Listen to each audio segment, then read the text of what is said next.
This is one of the systems where the stranded versus solid conversation comes up. Any kind of communication, we highly recommend that you use stranded. The worst I've ever seen is 0 every morning for the entire month of February. So obviously we get the stretches of ridiculous cold. So we have to have something that works. Our dealers expect to see something that's going to operate. If we're going to tell them we can do operation of -31, they want to see it.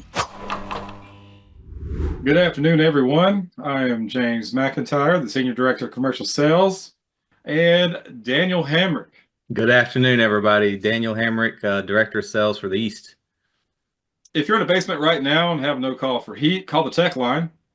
Otherwise, submit questions anytime using the question mark icon to the right of the screen.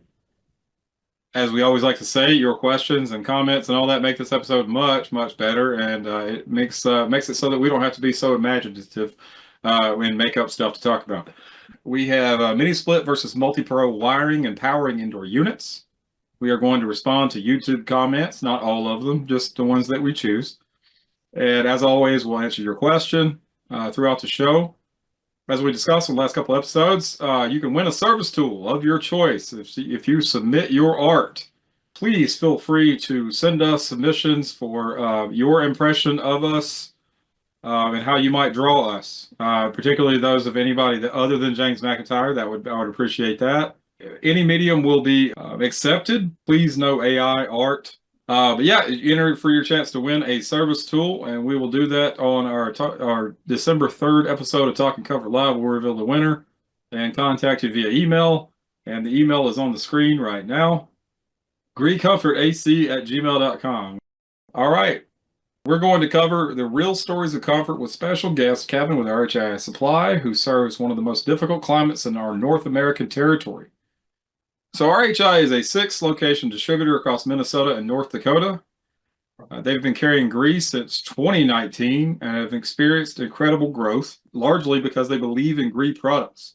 They have them in their own homes and garages and only carry products they know can offer the right comfort for every space. Kevin, I mentioned the growth you've experienced since 2019. What flipped the switch for you? Or was it more of a slow build? It was, no, it pretty much came on fast and furious. 2019, we started with GREE, and it was mostly because another product that we were selling for many years couldn't keep up. So we reached out to GREE. I was actually a GREE rep at that time, working for EP Sales. They're a manufacturer's rep in our territory. Before I came over to take the job at RHI. And so I was working with the RHI team at that time as a rep, saying, hey, we've got a great product for you. We can meet all the different product tiers that you guys need. That's where it started in 19. In 2020, late that year, I took a job with RHI, and we just kind of escalated from there. I went from nothing in 2019 to well over a couple million by the time that 2021 had ended. And that's really where it started for us. But it all started with the team. They bought in right away. So it's been fantastic for us. Great growth, and GREE's been a great team to work with. Just for curiosity's sake, Kevin, you mentioned another line that couldn't keep up. Were you referring to as far as heat pumps in y'all's cold climate there in North Dakota? Yeah, both in the fact that they couldn't keep up to the demand of what the consumer wanted, bigger multi-units, more options for low ambient heat, more options for low ambient cooling. In our market, obviously, we deal with a lot of cold in Fargo, North Dakota, northern Minnesota, and upper South Dakota. Gotcha.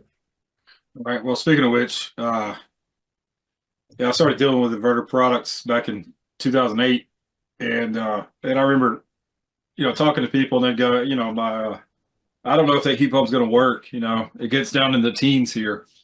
Can you convince me of that kind of thing? And then a few years later, I was working for a different manufacturer, and we'd have people calling us say, like, it's my heat pump's not keeping up. What is it? All that. And I would say, what's the temperature outside right now? And they'd be like, it's it's -20. Like, I don't know what happened during that, during that time frame, but definitely flipped over. And when I came over at Trade Winds, I remember, I believe I talked to you pretty early on there, Kevin.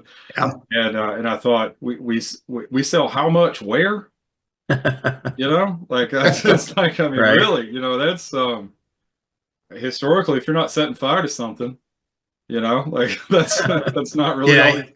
Yeah, even for us, previous to 2019, we were not selling heat pumps in January. I mean, for us, average high in January is 18 degrees. Obviously, we can get well below that. We'll get stretches of days of, this is well below zero. I think the worst I've ever seen is zero every morning for the entire month of February in 1996. So obviously we get the stretches of ridiculous cold. So we have to have something that works. Our dealers expect to see something that's going to operate. If we're going to tell them we can do operation of -31, they want to see it. And so personal use side for them has been absolutely key to success, making sure our dealers have the product in their homes, we'll use it every day, so they can go to their homeowner and tell the story of what they use, why they use it, and what works for them. So, what's unbelievable to me is that you don't have to say it like in theory. All you got to do is wait a few months, and you're like, yeah, it absolutely works. It's toasty. I mean, Daniel and I both, we still, we're obviously from the southern part of the United States, right? And we still have people go, well, I don't know, heat pumps, but it's like you've got to be more specific when you're talking about, what heat pump you're talking about using. It's great. I mean, I like to be able to. I mean, I've used you guys as an example of that nationwide. I've done that everywhere I've gone. I'm like, well, I know you may not need an ultra heat unit here, but you might be able to eliminate some of the backup or the auxiliary heat. The tech side of me goes, I don't know. I want like four or five sources of heat, right? But I mean, many of our customers have done exactly that, and we've taken promotional videos and stuff like that that's been done in your area, and use that to bolster our calls. Not many manufacturers have the same kind of market penetration because of you guys in your area. That can speak to the same thing. They'll go, oh yeah, we've got heat pumps installed in, name the state. And it's like, man, it doesn't get nearly cold enough there, No, we definitely have flipped that belief of what a heat pump can do in our market. And it all comes down to, again, proof is in the pudding when we take a look at what the performance is of the GREE products across the different levels, whether you're talking Sapphire or the multi or the Vireo unit, or a MultiPRO system. They've all stood up to the test of handling our lovely cold weather. So right, downright tropical at times, of course. Yeah. Well, you definitely get the best of both worlds, right? Yeah, exactly. I think you guys were getting to talking about it earlier. Of you guys coming from a technical background, and how do we implement that into what GREE offers to our dealers? So I think I mentioned it. We're 6 store locations. We're 60 people, about 40 active people selling either from an outside position or inside position. One of our keys to success has been, if a dealer wants to talk mini splits, he can talk to anybody here. And they know Levo, they know Vireo, they know Sapphire, they know Multi up and down, and they can tell the story about what product is right for them based upon their application. If they're chasing a rebate, we know we're going to live in either the Vireo or the Sapphire or a Multi product. If we're chasing just down and dirty with performance that's going to stand up to our summers, the Levo is going to hit every single time. So it's really understanding what our dealers' needs are. We've got some really great rebates in our territory that make selling heat pumps a lot of fun. Right. And I think that speaks to the just the value that you're able to provide the customer that you have. If you know the product, and I know we've talked about that numerous times on the the episodes, and I stand on the side of the street preaching it all the time. But ensuring that there is a value between the contractor and the distributor. Like you make the phone call, you know who you're talking to, you know what they know about the equipment. You hold their opinion in high regard. You know, and you know, the fact that you do use it on your own homes, garages, and all that. Yeah, there's Hey, definitely stories to tell there. I've caught flack for saying this before, but ask your salesman what he has in his house. Right. I'm just throwing it out there. You know, I mean, I know what I got. I know what Daniel's got. You know, For sure. For sure. You know, that's one thing. It's been a couple of years since I've been out there, Kevin, to see y'all, but that's one thing that stands out is your guys, your inside sales guys, your outside sales guys, they know the product. They can talk it Yeah. with me coming from the technical background that I do and knowing the product, they can keep up with any conversation that I would want to have about the product. They're right there with it. Yeah. No, they have. Not only that, but our dealers really bought in too, especially once they started to seeing the success of the product that they could sell and its performance. Yeah. I mean, I think, Daniel, you probably have done, probably the most training locations or most training events for us at our different 6 locations. And yeah, I mean, you've probably had well over 500 contractors come through, you know, the half dozen, classes that you've done for us. Yeah. So the dealers really bought in as well, and they've been fantastic about getting out and training. If they hire someone new, they make sure they get them to the training class that we typically hold in March, April, early May. And from there, we just, again, we continue to see success because of the performance that GREE provides. Yeah. I don't want to call the people that work there nerds, but they're kind of nerds when it comes to our products. I'm the same way. It reminds me of we had our Snowmageddon. You know, it snowed inches, Kevin, inches of snow. My wife called me a nerd because I got bundled up and all that to go, you know, film the outdoor unit, being able to run like a real defrost cycle for the first time in a, you know, since I had it, and you know, and then I went out in the middle of the night, you know, to go see what it was doing. I had the service checker, you know, the service tool hooked up to it, and I was watching it, and I was watching it operate and all that, and it was 5 degrees, man. You know, and I don't really get that many opportunities. You know, I did have pipes freeze and stuff like that, but that's because we put things on the outside walls, which I was told was really stupid. You know, in your guys' opinion, but so that doesn't work very well here. Yeah, well, you know, like on that subject, but I guess a little bit off of it. I know that you know, we've got Steve Sievers, who's on there, you know, on our side, on the commercial side, that you've, you know, worked with in the past and all that. And one of the things that we've discussed at length is just the additional challenges that some of that can bring. You know, like we typically size for cooling, you know, and then heating. You know, we perform higher on heating and all that, but there are some additional challenges that come with it, like when it comes to maybe wrapping your head around. You know, like you might need an enormous furnace, for example, right? You know, to meet the absolute coldness, you know, from a heat loss standpoint. I mean, normally Daniel and I grew up going heat load, right? Mm-hmm. You know, you're looking at it from a heat loss standpoint, and you know, how to choose the right heat pump, you know, for the application and all that. I mean, can you speak to some of that? Yeah, absolutely. So we talked about knowing what our dealer needs for their application is, you know, first and foremost. So are they expecting a mini split system, whether it's multi or single zone with, you know, your traditional high walls, let's say that's the application he's getting himself into. Is he expecting this to be for heat in January and February? If the answer is yes, then we have to have some provisions. Typically, if it's a new build, there's probably a gas fireplace that can be used as emergency backup should something need to be used. Or if they are doing some duct work, maybe now we're talking about a MultiPRO system with a case coil and a high wall head for a hard to reach ducted zone, or it's FLEXX and it's a case coil and we go with the FLEXX outdoor unit and the furnace and off we go. So we just have to know what that application is. We need to know what the expectation is of the homeowner as well. If it is going to be just a traditional multi with high walls, what did they have for heat previously? You know, a lot of them had some sort of a wall furnace.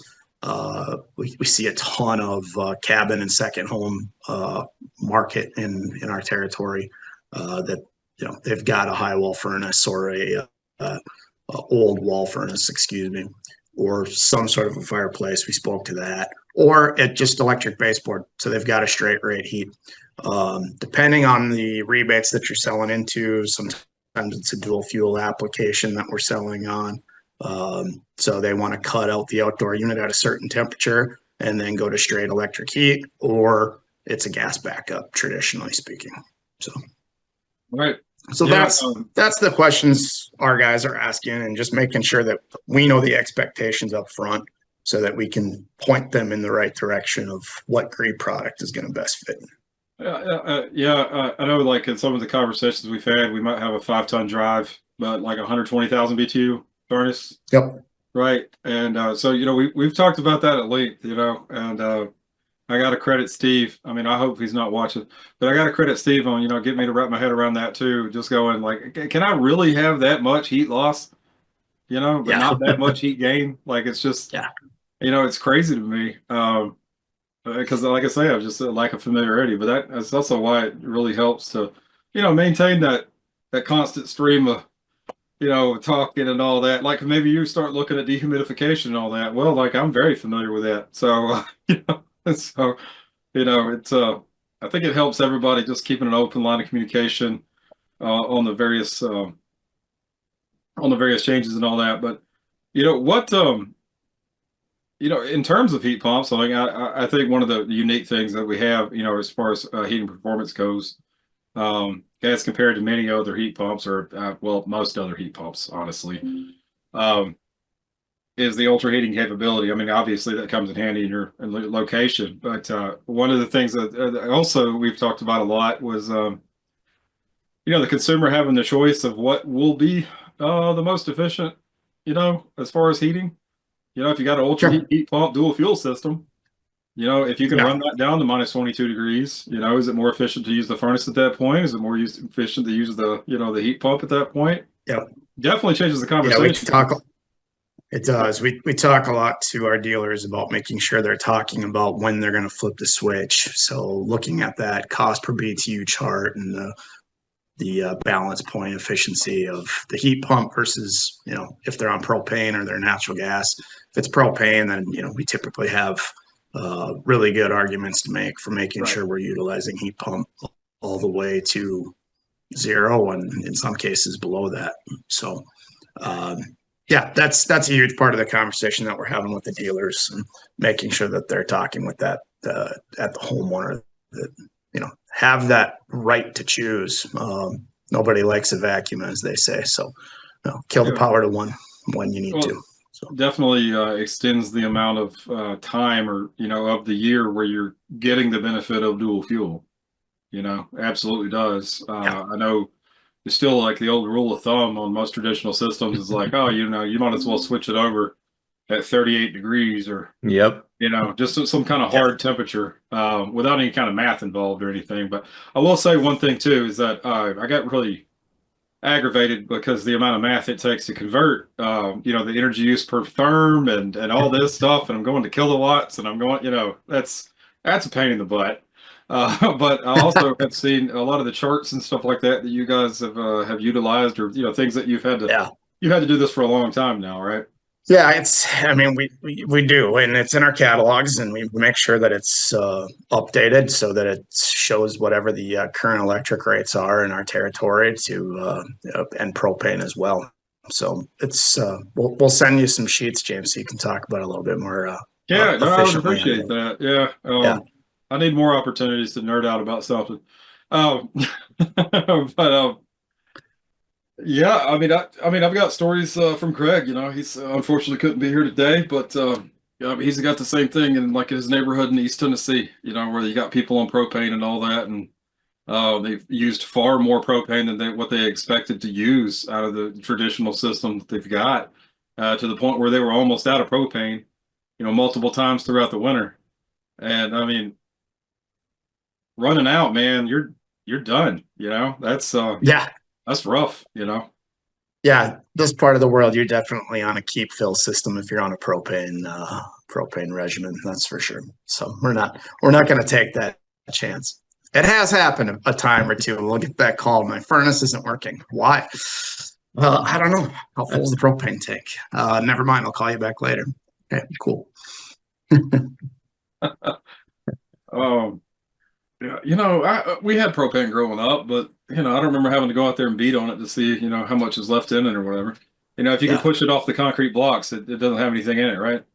Yeah, exactly. So you also have programs too that are based around, I guess, from the energy folks that, like, if I'm not mistaken, I think some of the thermostats and stuff that you guys use, or where there's like some programs like where you do have variable rates and stuff like that. Like, we do.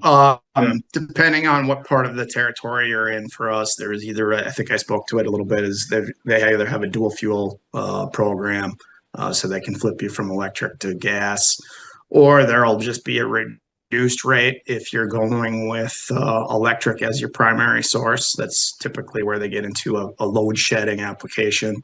So a few different programs that we're selling out of. Those are both, very popular, and sometimes one and the same, where they will, ripple you is the term. So a lot of the heat pumps moving forward here over the next few years, as the manufacturers will have to have a device to basically just say, hey, the management company is telling me I'm being shut off, and now it's time to go to whatever your backup is. So I would imagine you guys are all over that. If Justin were on the conversation, I know he spoke to it previously with me before. So right. There's also, there can be some challenges on that too, because I know, at least our experience in the past, is trying to have the most cut and dry solution possible. So like all heat pumps need to switch over at such and such temperature or whatever. Not the best way to go about it. They do need to have maybe different load shedding profiles for different products, for example. We're load shedding your products now for those that require it. Typically we're cutting, L1 power to the unit. So it's usually what's happening now. Oh, that's easy. Yeah. It's easier. It is. Yeah. It is and it isn't. When we get into the FLEXX, it's a little bit more difficult, but with standard mini split, if it's being used for primary heat source and it's got to be load shed, then that's typically what we're doing. And is that communicated via the grid, or is that? Yeah, it's coming from the cooperative, basically, that's providing electricity. Right. So it's not like via the internet thing. I honestly, I would see me losing Wi-Fi every now and then, mysteriously. Right. Yeah, as the power generating companies are incentivized to reduce their amount of power going out, they have to find ways to do that. That's going to be through some sort of a load management system. Right. And that's where the whole using electric heat with a reduced rate comes into play. And so, Right. Gotcha. Yeah. So we have any questions or comments come in, Dane? So far, let me refresh here. No questions or comments so far. Don't forget about the question button. Yeah. Oh yeah, the end question. Well, I'll go into this. You guys had asked about our personal experiences or our dealers' personal experiences with cold, low ambient, and heat. So I think probably this goes back to 2021. We had a customer of ours that really wanted to give a low ambient heat pump its test. So he put a 2-ton unit in his garage. It happened to be a Sapphire, and he's running that thing on a -20 day and still getting a 98-degree discharge temperature. And he was back here on Monday morning, first stop, telling everybody about it. And I think it goes back to the testament of, once you have somebody that has a positive experience and sees the ability of a unit, it means everything. And that just kind of snowballs fastly and provides other dealers with that sense of, okay, we can do this. And that's really what it's been for us. The product's on the shelf. We stock a ton of GREE. We stock everything for the multis, whether it be one-way cassettes, four-way cassettes, high walls, the FLEXX with the ducted, the FLEXX with an air handler. We have to have it. If our dealer has an opportunity to sell something today for quick comfort, he's going to trust that it's going to be on the truck tomorrow and ready for him to get into that homeowner's home. And that's really where our success has come. Right. Right. I mean, so having the products is also very important. Yeah. Well, you know, you guys do a great job. I mean, I think you've already spoken to pretty much everything that I would hit up. You know, as far as if I was still a contractor, you know, can I get it today? That's a pretty important thing. I can order it. That's cool, but you know, that also that opens up opportunities for others. You know, that's unfortunately, you know, it does. Not just that, but like in your area, Kevin, you have a pretty robust delivery service basically because everything is so remote. It's not like New England where, you know, everybody's nearby. You got to get it there. Exactly.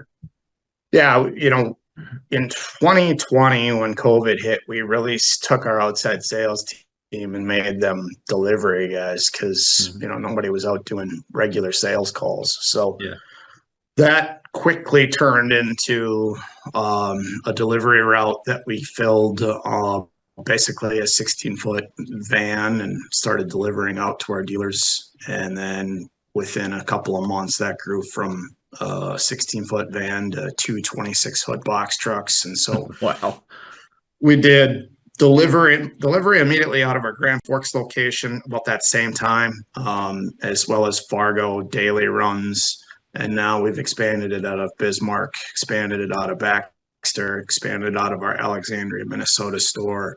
And we'll probably have mine up and running here by the end of the year with daily delivery. But yeah, it's meant everything for the growth of RHI Supply and for GREE really. So I'm just I will tell you, I'm kind of miffed that every time you've invited me up there, it's always in February. Yeah. Hey, you want to experience it the right way. Yeah. And of course I ask the same old questions like, does the plane have skis on it? Like, how does that work? You know? Yeah. I appreciate the times I was invited. It was spring. Yeah. Right. I really appreciate your input. Hey, feel free to give your input for the rest of the episode here. We're going to go to our misnometer. Our misnometer is reading. Let's see here.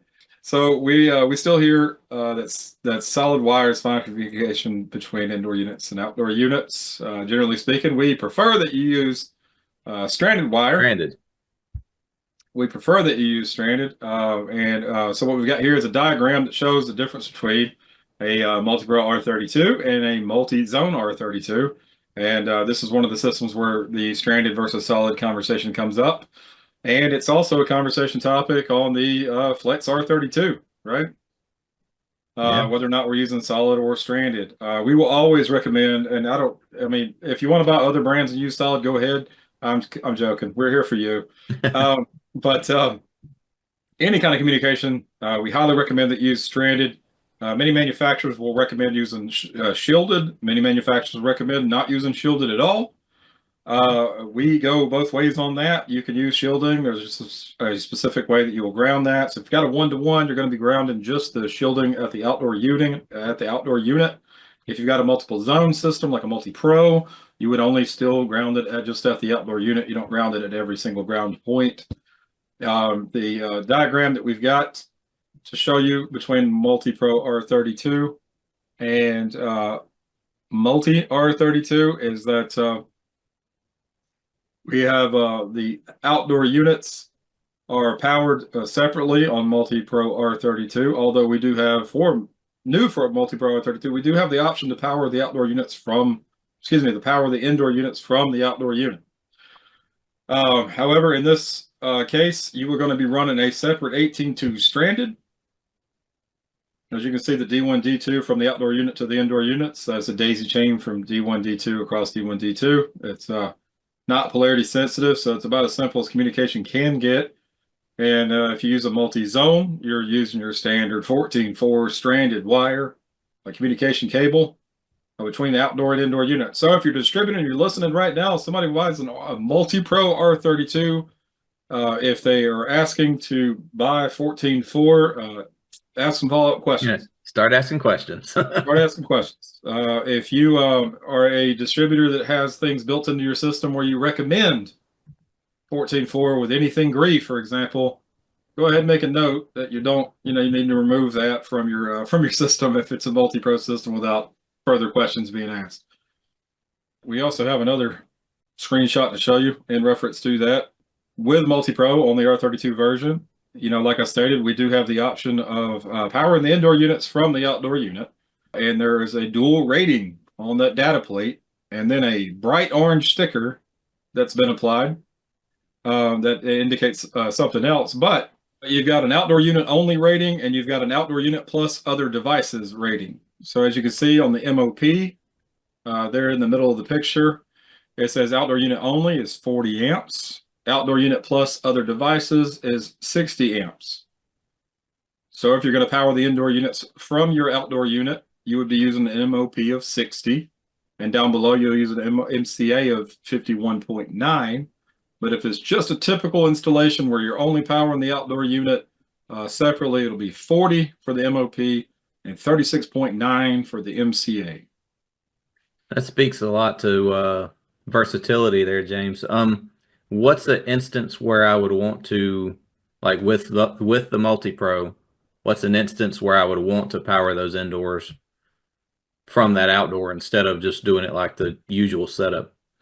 I gotcha. Well, most of the time it just depends on where your main power source is located.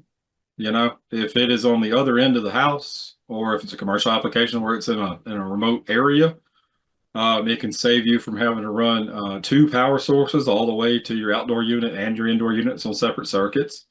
Many times where we saw this come in handy has been on like multifamily applications, where if you're doing it, everybody, you got small breaker boxes, you don't have a whole lot of room in there, so you got to have a stove, you got to have a dryer, you got to have all those things. Yeah. Well, this can reduce the number of breakers that you're going to need within that breaker box.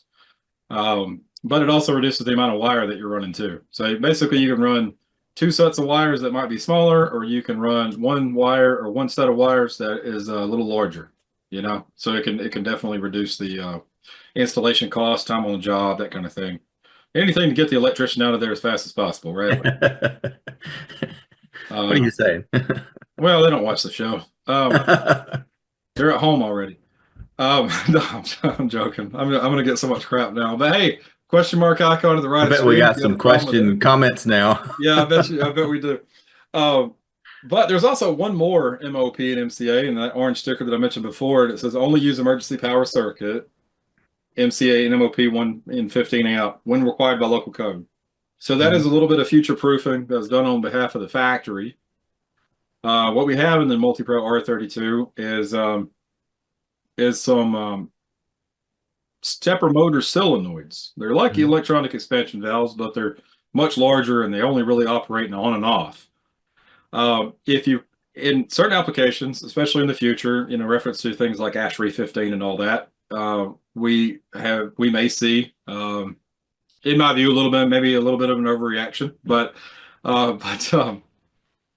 what this can do is if you were powering that emergency power circuit and you were to have an A2L leak, this enables the unit to go into pump down mode, which will close the solenoid valve on the liquid side and recover or pump down as much refrigerant as it can within about a 10-minute time frame, and then it'll close the suction and help mitigate the amount of refrigerant that could be released into the space.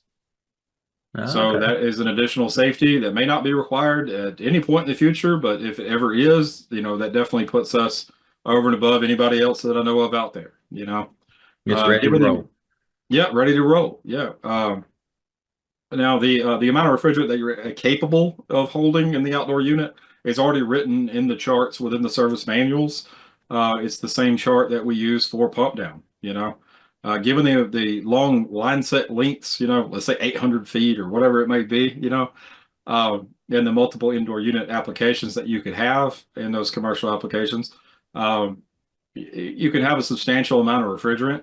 And so, but the outdoor unit is capable of pumping down a specific amount of refrigerant based on the SKU of the outdoor unit.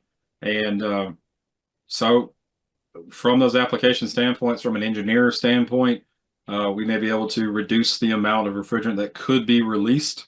So if you do get an A2L, alarm, now you've got, refrigerant loss mitigation and isolation into the outdoor unit.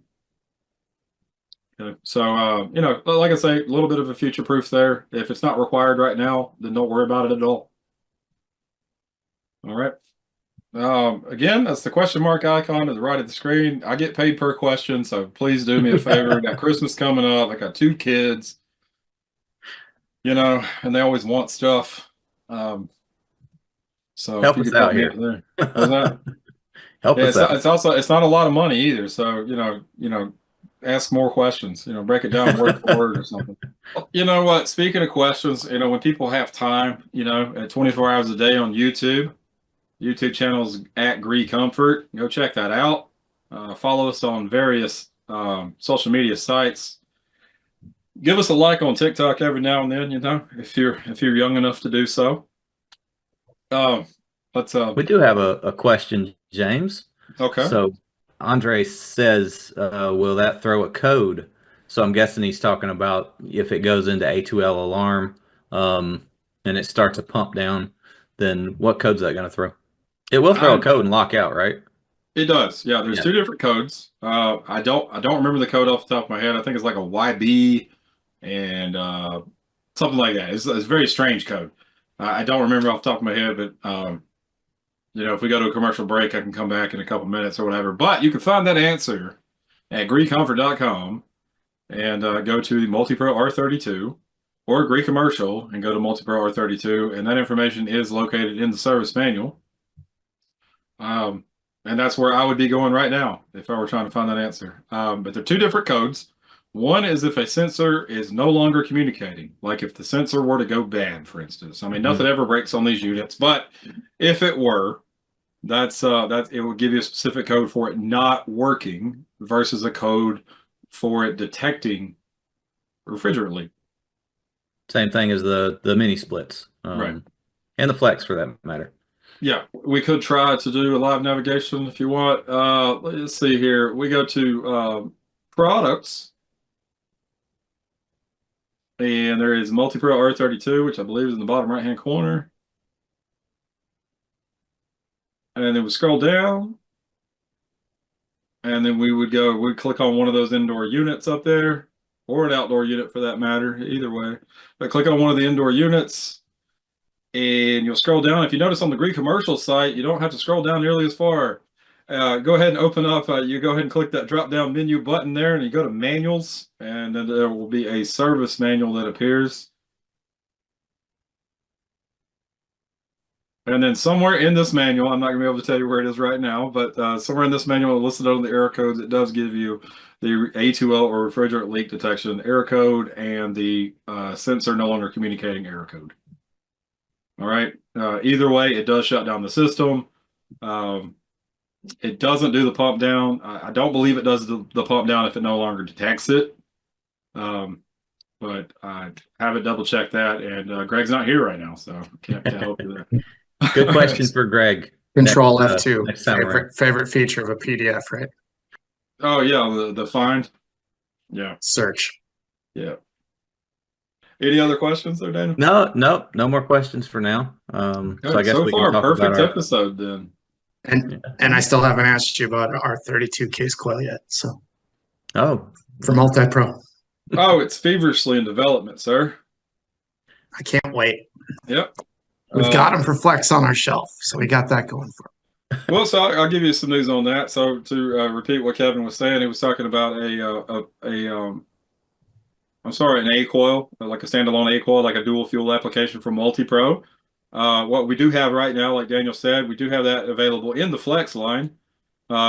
Now, there is development being done right now on an all aluminum coil, which will come on the A-Coil for the FLEXX systems first, quickly followed by a MultiPRO A-Coil option. Awesome. Fantastic. Well, and I know you want to do that. I totally understand it. We've got some applications right now. Jesus, who has regularly been on Talking Cover Live, has a R4 Today A-Coil MultiPRO in his home, in addition to wall mounts and another ducted unit for his master bedroom. And as Greg says, if you don't have a unit specifically for your bedroom, you don't know what you're missing out on. All right, so we're going to go to our YouTube channel. That's at GREE Comfort. The first question or first comment that we've got is on the video, bonus tutorial, deep clean a mini split easily without removal. It's actually one of my favorite videos because I do this from time to time. Not going to try with the username. It says, you don't recommend using chemical products for washing, but what about cases of encrusted fungi or fungi, sludge, or mold that won't come off with just water, even under pressure? Oh, well, that's a good point. So the reason why we don't recommend the usage of chemicals of any kind is because there's a little bit more of a definition that has to be given there. So like acid coil cleaners on any kind of coated coil, you know, if that coil is colored at all, or in some cases in the past, there were coated coils that didn't have a color coating, you know, didn't have like a color coded coating. They don't recommend using acidic cleaners or highly caustic cleaners because it can eat away at the coating. And the coating's not there for fun, you know. Obviously, it absolutely serves a purpose. It helps to keep the coil itself clean, but also ensures that water droplets don't end up, you know, basically being sucked in and spit it out of the front of it, and it extends the life of the coil too, just in general. So in the past, I have, you know, we try to stay away from names and all that, but if you can use as neutral of a cleaner as you can, that's the recommendation that we would give. You know, a very, very weak bleach solution has been used in the past, I know, but again, you better be rinsing that after the fact. You don't want anything left there, no kind of residue. I know that Simple Green is a type of cleaner that's been used. You know, I've used it myself, especially in like greasy applications, you know, like kitchens, stuff like that, or any place where people are consistently using oil diffusers, because that ends up a whole lot like grease on your air conditioners, and you don't have a you know, ultraviolet lights and, you know, thick filters and all that, and a whole bunch of return ducting that helps filter that air before it gets to the coil in wall mounted applications, for example.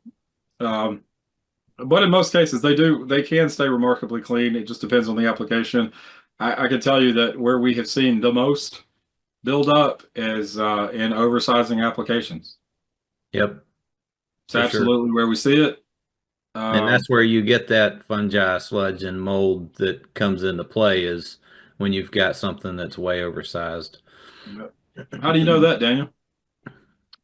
Well, you know, I did tech support for a few years.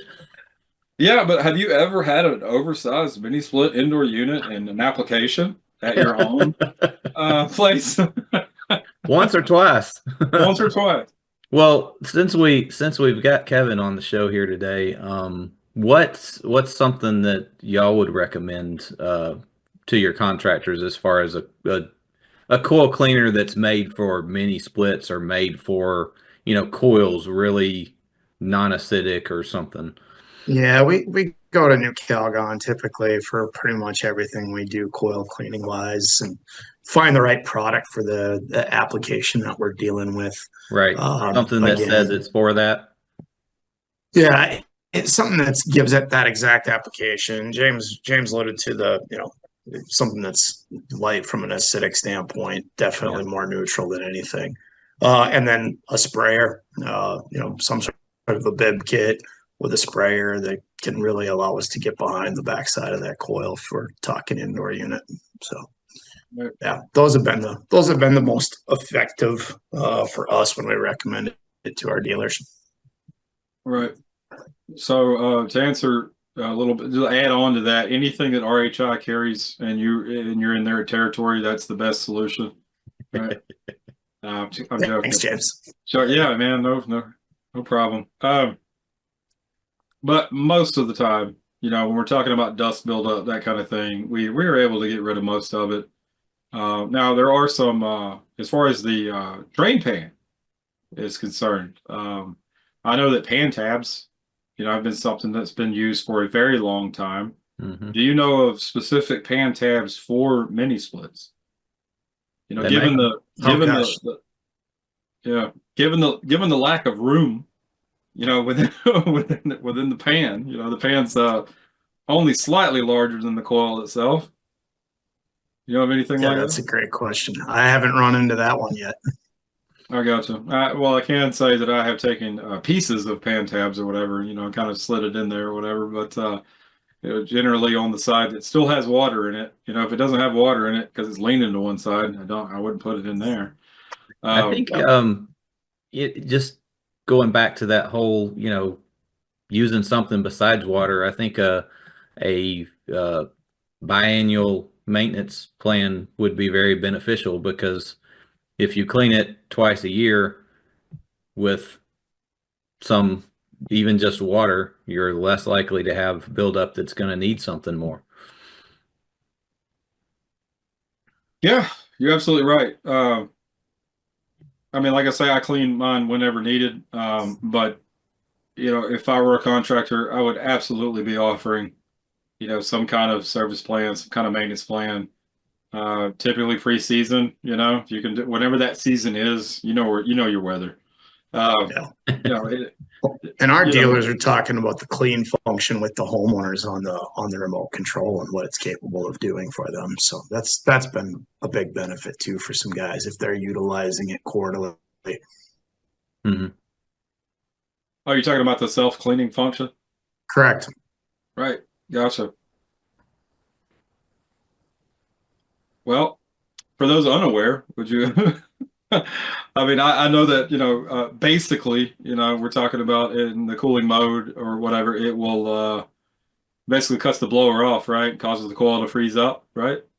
Mm-hmm. Which, I mean, on purpose, normally we'd have to wire things backwards or whatever on a multi-zone in order for that to happen.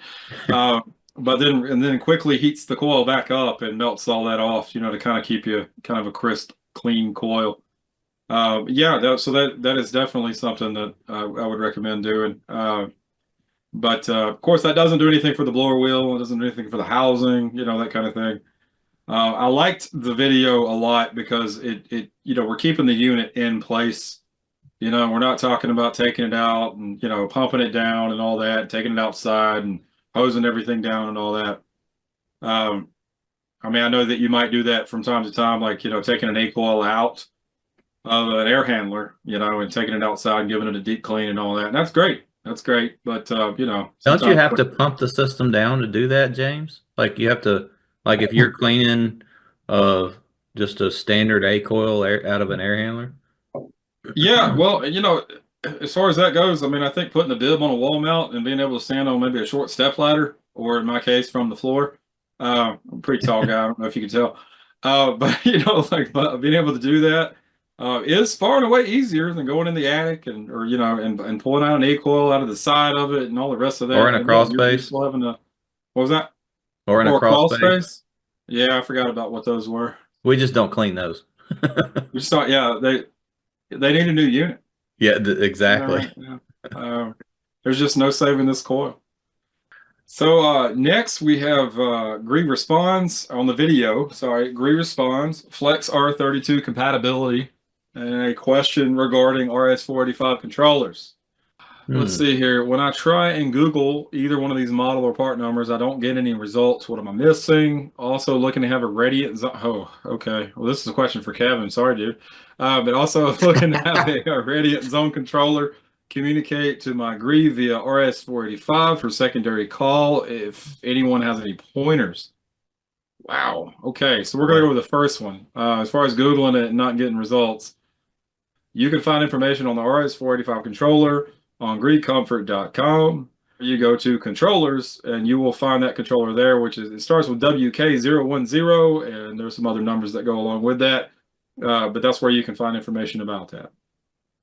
Yeah, we just, in fact, about an hour ago, Taylor and I up front were just looking at the RS485 controller for the FLEXX. I'm assuming that's what he's referring to there. That's, yes, correct. Yeah. In the FLEXX manual, there was a statement that stated must use, and it's the WYX whatever controller for the FLEXX system, and that's that's not accurate.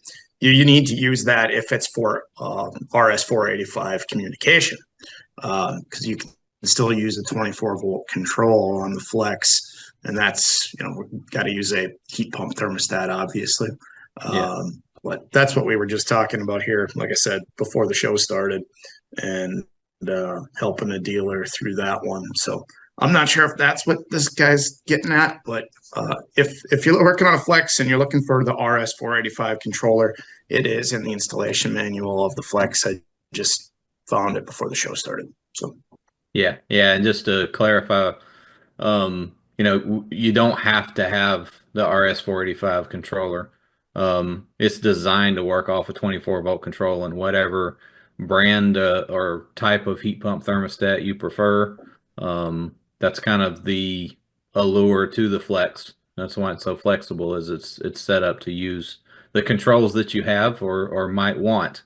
Now, if you do want that RS485 controller, I think from this question standpoint of view, it would be reach out to your local contractor first, and then he would reach out to someone like Kevin and order it.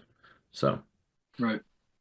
Now for that second part of the question, looking to have a radiant zone controller communicate to my GREE via RS485 for secondary call. If anyone has any pointers, I can go ahead and tell you, we do not have the data. I know that it's RS485, but we do not have the data points or a method of talking to the unit. This would be more of a proprietary controller. Yes, it's using RS485, but it's not ready to communicate with others. There's a lot of information that's being communicated between the indoor and outdoor unit and the controller. So stick with 24-volt control. 24-volt control would be the best bet in that case. If we're coming at it from a like a kind of a homegrown solution kind of thing, the warning that I would give is the warning that I would give when people have brought up the fact that we run with CAN bus on MultiPRO. There's a lot of ways that you can communicate with that. There's a lot of things that you can do, a lot of inventive things that you can do with that. But unfortunately, that can also affect how the unit operates itself. So if, like, let's just say, for instance, you get a data point wrong or something's being overwritten, now the compressor's running at the wrong speed. That's what we're talking about dealing with or playing with at that point. Anything else besides on the 24-volt thing? Because I think from a 24-volt standpoint, that would be the way to, if you want to incorporate anything really, the way to go about that would be via 24 volts, whether that's on MultiPRO or three-phase VRF or on or the FLEXX systems. If you have, if you're wanting to bring in some kind of supplementary floor heating or ERVs or added humidifiers or dehumidifiers or whatever, that's all pretty much built out really well on the 24-volt side of things. That's what I would recommend using. Yeah, we typically would, if he is trying to incorporate a radiant zone, I probably go into some sort of an EIM with one of the Residio, most likely is what we would recommend, with a 3 heat 2 cool stat on the heat pump, and then another zone for radiant, and using an EIM to tie those in together. Well, that's an application I don't have much personal familiarity with. I usually don't have to pay money to make my floors hot. They're too hot already. Well, I got spray foam now, so they're not. Okay. Well, but I don't work for an insulation manufacturer, so just don't insulate anything, man. Just keep making up for it with heating and cooling. But all right, so the next one we're going to look at is a segment that we call "Stay Heated or Chill Out," and this is in reference to Greg being I believe it was Greg that was heated about models and serial numbers and stuff like that not being included with the information when they're calling into tech support. But I can tell you this much: it's pretty much any of us at this point would be still pretty heated about it. But so Mrs. Kurtz 713 says, "What should we do if a client has a GREE 110 volt that is off-site, but we need the serial number to register a warranty? They aren't able to find it themselves, but we want to avoid them having to bring it in the van to we avoid them having to bring in the van just so we can find the serial number. Is there another way to find the serial number besides having the exact unit?" I'm going to take this to mean that we've got a mini split on a van or some kind of mobile application. Totally understand. The serial number is located. I think what they're saying, James, is they're trying to avoid a service call just to go get a serial number. I understand. Gotcha. Yeah. Okay. Well, so the serial number. Second.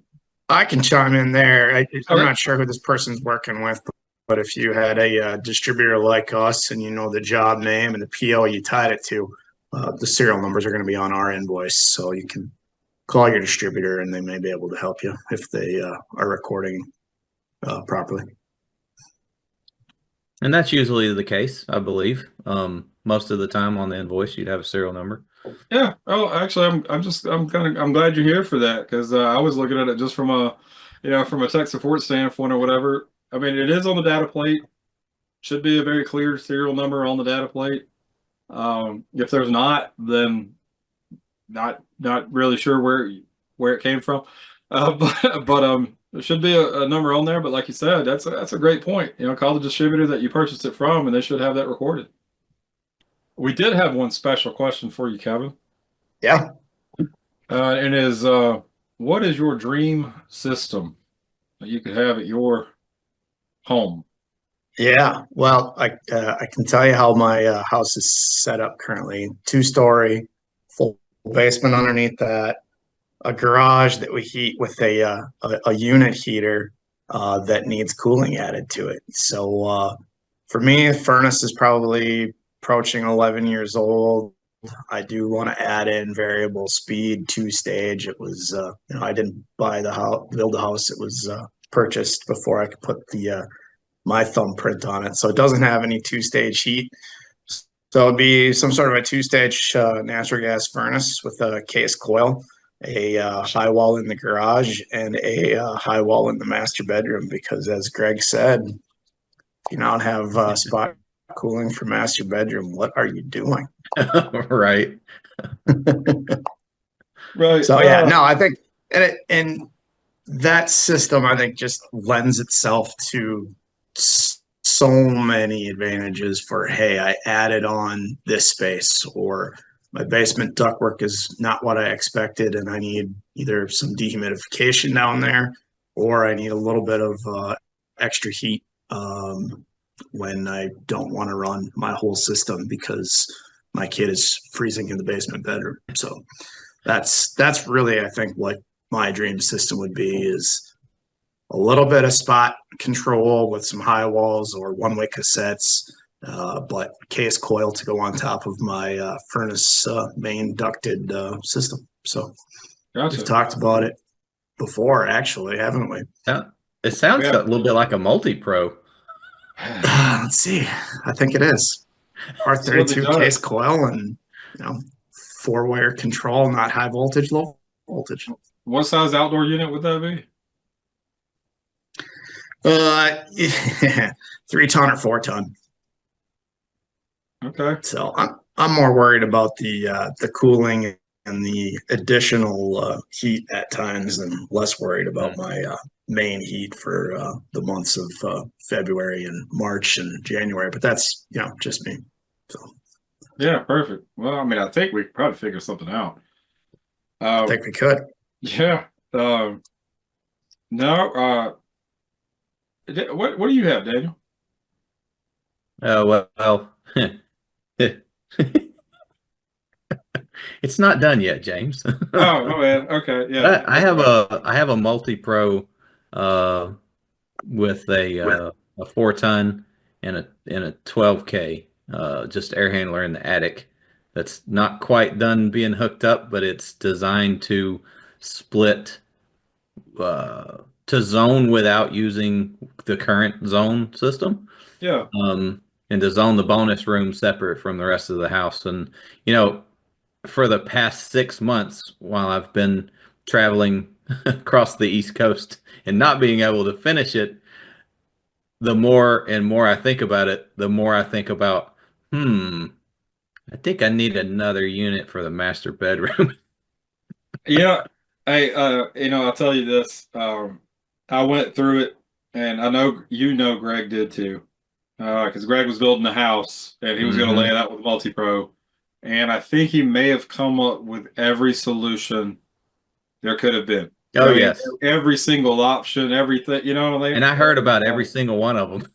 And I did the same thing. When you start talking about your own place, you're like, oh, well, I could do this. Well, I could do that. Yeah, and if you're doing the work yourself too, that's an added thing in there. That's like, okay, so how much work do I want to do? Right. I myself, I took out all of the ducting that I had, and I've got exclusively high walls at this point. But Greg's got a central system type setup with spot zones like what Kevin's talking about. He went all electric, because he loves the environment or whatever. I'm just kidding. He just didn't have natural gas or anything. That was the only option. Yeah, it was. He doesn't have our -20 temperatures. It depends on who you talk to in East Tennessee. Yeah, it does get a little colder up there. People see a wind chill. The people see a wind chill once, and they're like, "Yep, that's what temperature it got to." But wind chill's not inside your house, hopefully.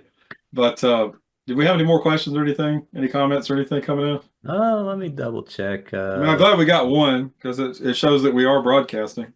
Yeah, for sure. No more questions. We did have a note in our chat there. Oh yeah, did we discuss electric backup heating? Electric backup heat. Yeah, that's a good question. So, one question I got for you, Kevin. Do you see people sizing electric backup heat as an emergency heat capable heat kit, or are you seeing it more so as auxiliary? Or we see it more as supplementary. I mean, if you're talking FLEXX with an air handler, it's typically supplementary. So the heat pump's putting out, if it's a 3-ton, let's say we're at 0 and we're only putting out 90+%, 90-ish%, and we need to add a little bit more. Great. As we continue to go downward, now we got to supplement what that heat pump is not doing for us. So that's typically where we see supplementary electric heat with the FLEXX. MultiPRO would be the same. Right. You said you're only putting out 90% at 0 degrees? Well, whatever your FLEXX 3-ton is. Yeah, no, I just thought it was kind of funny. Well, you're only getting 90%. Yeah, exactly. Right. Because I can't remember the FLEXX number at 0, but Yeah, well, one of the things that did surprise me during Snowmageddon, that's been years now. Hopefully we don't have another one anytime soon. But one of the things that did surprise me was something that actually caught me off guard, was the move toward using electric heat as supplemental and not sized to be emergency standalone heating. That's something that really got me. And at those temperatures like that, especially with the power outages and all that we had, I mean, I kept seeing on the local talk pages and all, because I still had a cell phone, so I could look at like Facebook and stuff, and people were going, especially newer neighborhoods and all, they were like, it's just not keeping up. I just can't get it to heat up in here. I'm freezing my butt off. It's like 65 degrees. I'm like, well, it could be worse, but that's a testament to their insulation, not so much their heat pump. But that's honestly, that's when I realized, I was like, okay, so you take like a 5-ton system or something, and you're putting like 10 kilowatts on it or something like that. That's you're using it as a supplement. Of course, all the heating and air experts that I saw, which are homeowners, in the comments were like, "Oh, just switch it over to emergency heat." And I'm like, well, that doesn't give you more heat. It actually gives you less heat while it's heating anyway. So, but yeah, switch it over to emergency heat. That's not doing anything for you if all you got 10 kilowatts on a 5-ton application. That's just enough to maybe keep it from frosting over in your bed. But those are for emergency situations. I mean, if you were sizing everything for emergency situations, then you should probably sell generators and all kinds of stuff too, right? Well, I think that's a really valid argument like, so there's some localities that require you to take out the fossil fuel to get the rebate, stuff like that. And it's always been kind of like, why would, like, if I live where Kevin does, I want backup. I want an emergency. The supplement for the heat pump, it would just be to supplement. But I would want a separate system. That's just me. Right. I think that's the whole point in the dual fuel. That's why it's popular more so where you are, I think, Kevin, because that's a backup. That's Yeah, really, it is. Well, and I think I referred to it earlier too. Of nobody likes a vacuum. So for us, propane can fluctuate from a price standpoint quite a bit. mhm. It can be, I can remember 2020, it was $4 a gallon. Now it's in the $1.50, $1.60 range. So Oh, wow. and it has the ability to fluctuate fairly heavily even within a year. So now if I go back to those balance point and cost per BTU sheets that we arm our dealers with, they get that ability to flip that switch when one is less to operate than the other. So auxiliary or emergency heat for us, especially on FLEXX, if we're doing air handler, we're gonna put it in there every single time, because Mhm. if we do have minus 20 day and we're in defrost more than we would be on 0 degree day, we need to have something that can keep the house from freezing up. Yeah, So makes sense. Well, I can tell you a funny story about the FLEXX, and this was a demo years ago. It was before it was ever called the FLEXX or anything. It was actually, if I'm not mistaken, I believe it was installed in one of the Dakotas. I'm not sure who it was or anything, but it was installed Fargo. without. Was that? Yeah, it was installed in Fargo. Yeah, there you go. I don't think heat kits were available at the time yet. And there was a time, and not to, there was a time when the vast majority of the systems were installed without heat kits. We're not going to say why, but they were installed without heat kits. It's actually kind of funny, like how the adoption kind of occurred that way. It's like, okay, well, maybe I don't actually really need one. And I can speak to the Dallas-Fort Worth, Texas area. There are many application here that used FLEXX or MultiPRO Ultra or one of the like products like that, and then just did not use electric heat at all. They just did not install electric resistive backup heat.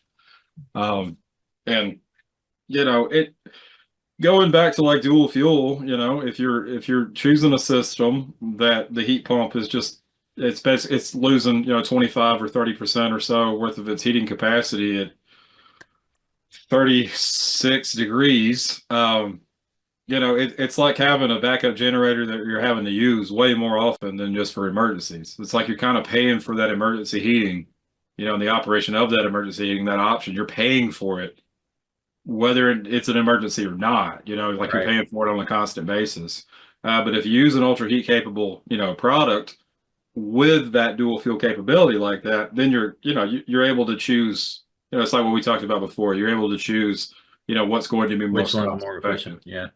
Yeah, and like I say, there is math involved. I mean, when you were talking about outputting 92 degrees or whatever at minus 20 degrees outside, I mean, one of the things to look at is the coefficient of performance at that point. I know that when the FLEXX system was new in the United States, the manufacturer I worked for at the time, the engineers were like, well, the COP's got to be like, 0.8 or something, right?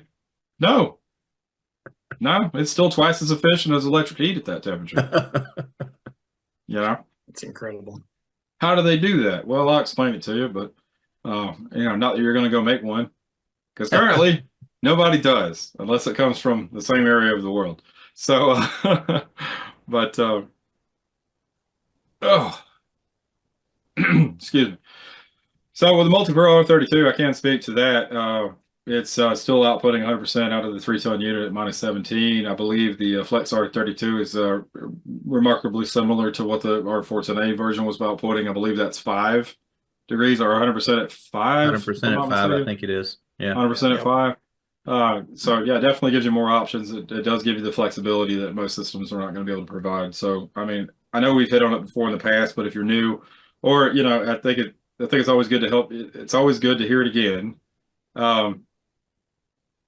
Is that you know, a lot of the places that we operate in are talking about electrification and, you know, the future of it and all that. And historically, they've offered rebates on just heat pumps, right?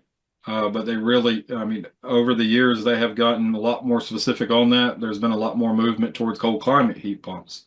Yep. You know, it's like, oh, it's an efficient heat pump, but it's efficient at 47. What does it do at 36? What does it do at 20? You know, what is that really giving you? What is the power grid doing at that point? Right? You got 15 kilowatts running at the same time as the heat pump. Is it efficient? No, not really. And I wouldn't say it's very efficient. All right. Well, that does it for us. We're talking Comfort Live. We'll see you next month, which is the first Wednesday, December 3rd. The drawing contest results will be December 3rd, so please submit. You get to pick a free service tool of your choice. We've got upcoming trainings on the 12th and 13th, which is next week. Mm-hmm. And we're going to be talking about troubleshooting a complete three-phase system. All right. I'd like to give a special thanks to Kevin and RHI Supply for being on the show today. I think it was really great. I enjoyed the heck out of it. I liked. We appreciate you. It's good to see you. It's been a while. Yeah. Great to see you guys. I'm sure I'll see you in Vegas for ASHRAE. Oh, most certainly. Oh yeah, absolutely. Excellent. And I'm glad it's there instead of Chicago. But hey, you know what? If you're watching and you're from AHRI, I'm sorry, or AHR, you know, but I look forward to Vegas more so just because of the weather. Be sure to check out RH Supply at rhisupply.com if you are in the North Dakota or Minnesota regions, or maybe a little bit outside of that, right, Kevin? Just a little bit South outside. Dakota too, right? We cover into Montana and South Dakota, and yeah.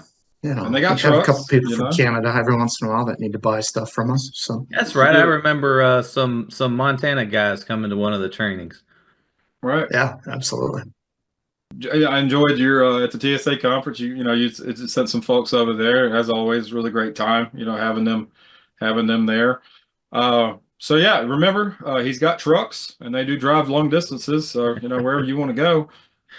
If you want to make your way down to Texas, I'm sure everybody will be down for that. But sounds good. The load profile is completely different down here. I'm sorry. Some challenges. You will be talking humidity. Yeah, exactly. Definitely be talking about different that. Story. Yeah. Never forget the Contractor Pro service app is available for you on your smartphone at greepros.com. It's the quickest possible way to get to the information that you need while you need it in the field, 24 hours a day, 7 days a week. The website doesn't take breaks. And finally, GREE. We're by your side. Please like or subscribe to our channel at GREE Comfort on YouTube and head over to greecomfort.com/training for more tips and tricks and all the information you need to help you out in the field. And that was a good show.